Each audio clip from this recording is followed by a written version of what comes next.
Amis de langue française, je vous salue dans le beau nom de Jésus-Christ.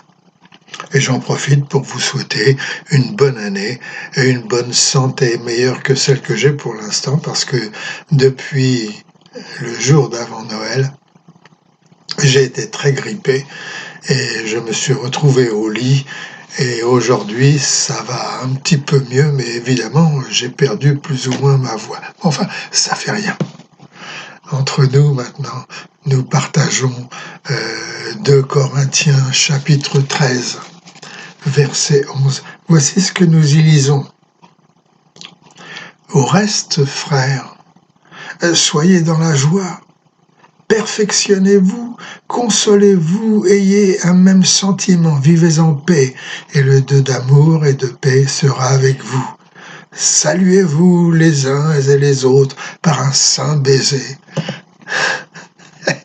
On aime bien faire ça en France. Je ne sais pas beaucoup si en Grande-Bretagne on fait ce genre de choses. Enfin, tous les saints vous saluent. Que la grâce du Seigneur soit avec vous.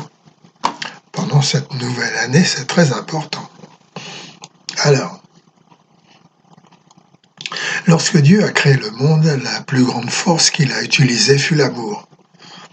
Et lorsque je dis Dieu, je parle de Dieu le Père, Dieu le Fils, Dieu le Saint-Esprit, la famille Dieu. La terre était en ce temps informe et vide et recouverte d'eau. Alors Dieu le Père prit, comme l'on dit en français, son courage à deux mains et pensa à recréer le monde. Ah oui, Dieu le Père pensa à recréer le monde parce que Dieu pense. Dans le psaume 139, verset 17, nous lisons « Que tes pensées, ô Dieu, me semblent impénétrables, que le nombre en est grand. » Dieu le Fils exprima la pensée du Père par sa parole. Jean chapitre 1, versets 1 à 3. Au commencement était la parole, et la parole était avec Dieu, et la parole était Dieu. Elle était au commencement avec Dieu, tout a été fait par elle. Et rien de ce qui a été fait n'a été fait sans elle. Dieu le Saint-Esprit, lui, c'est l'énergie créatrice, le souffle de vie qui met la pensée et la parole en action. Les cieux ont été faits par la parole de l'Éternel, et toute l'armée des étoiles est née du souffle de sa bouche. Psaume 33, verset 6. Et les trois s'encouragèrent mutuellement afin que le monde soit une merveilleuse place pour toutes les créations sur la terre, en dessous de la terre et même au-dessus de la terre. Mais il fallait bien un gardien, un jardinier pour s'occuper de ces créations façonnées avec amour. Alors les trois s'encouragèrent mutuellement à créer ensemble un être vivant afin qu'il garde et protège ce nouveau monde. Puis Dieu le Père dit: faisons l'homme à notre image, selon notre ressemblance, et qu'il domine sur les oiseaux de la mer, les poissons de la mer, les oiseaux du ciel, et sur tout le bétail, et sur toute la terre, et sur tous les reptiles qui rampent sur la terre. Genèse chapitre 1, verset 26. De la poussière d'une terre rougeâtre, ils créèrent un homme qu'ils appelèrent Adam. L'Éternel Dieu forma l'homme de la poussière de la terre.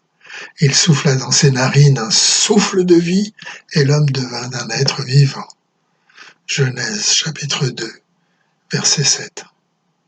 Créé, celui-ci fut encouragé à trouver des noms pour les animaux, les plantes, à ce qu'il fit joyeusement alors qu'il se promenait avec Dieu le Père dans le jardin d'Éden.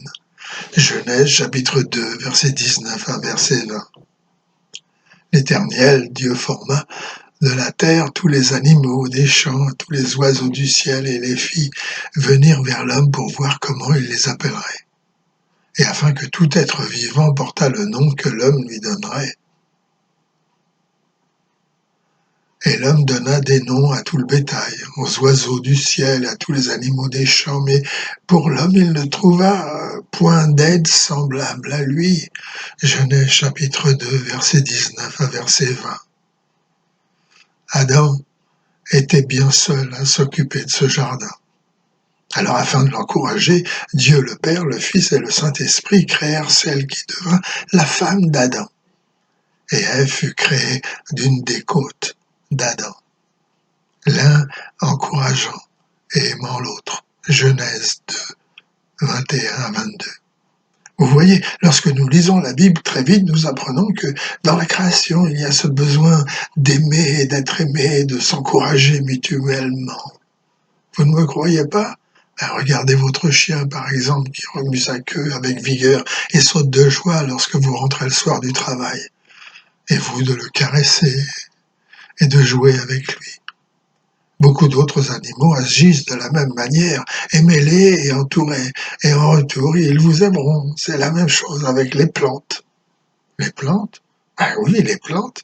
Plantez-les au bon endroit, nourrissez-les proprement, parlez-leur si vous le voulez, et votre jardin deviendra un lieu floral et fruitier, admiré par beaucoup.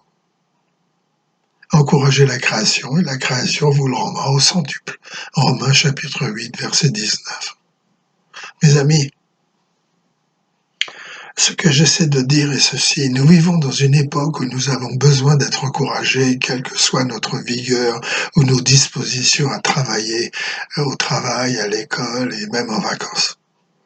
Nous avons besoin d'être encouragés à un moment ou à un autre dans notre vie, et plus précisément dans notre vie chrétienne par ceux qui nous entourent.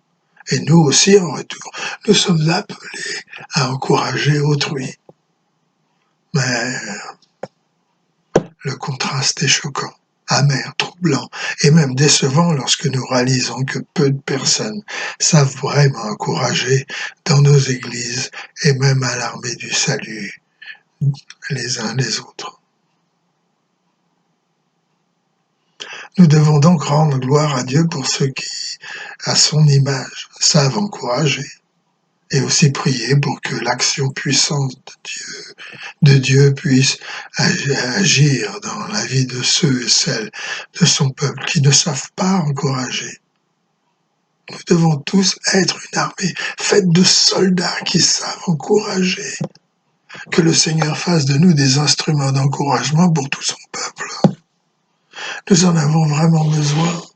L'encouragement est un médicament indispensable à l'Église chrétienne d'aujourd'hui. Et cela inclut notre armée du salut.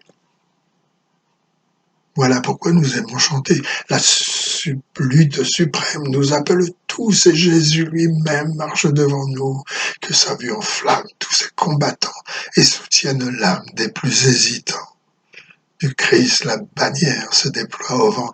Pour la sainte guerre, soldats en avant. Fortifiez-vous donc. Fortifiez vos mains languissantes, proclame l'apôtre Paul, et vos genoux affaiblis, et suivez avec vos pieds des voies droites, afin que ce qui est boiteux ne dévie pas, mais plutôt se raffermisse. Recherchez la paix avec tous, et la sanctification sans laquelle personne ne verra le Seigneur. Hébreux chapitre 12, verset 13 à verset 14. Alors, c'est tout ça. En avant, soyons des encourageurs. Pour cette nouvelle année 2023, Jésus nous appelle à aimer et à encourager les autres, quels qu'ils soient. Faisons-le avec l'esprit du Christ. Dieu vous garde et vous bénisse. Excusez encore ma voix parce que là, j'en ai plus du tout.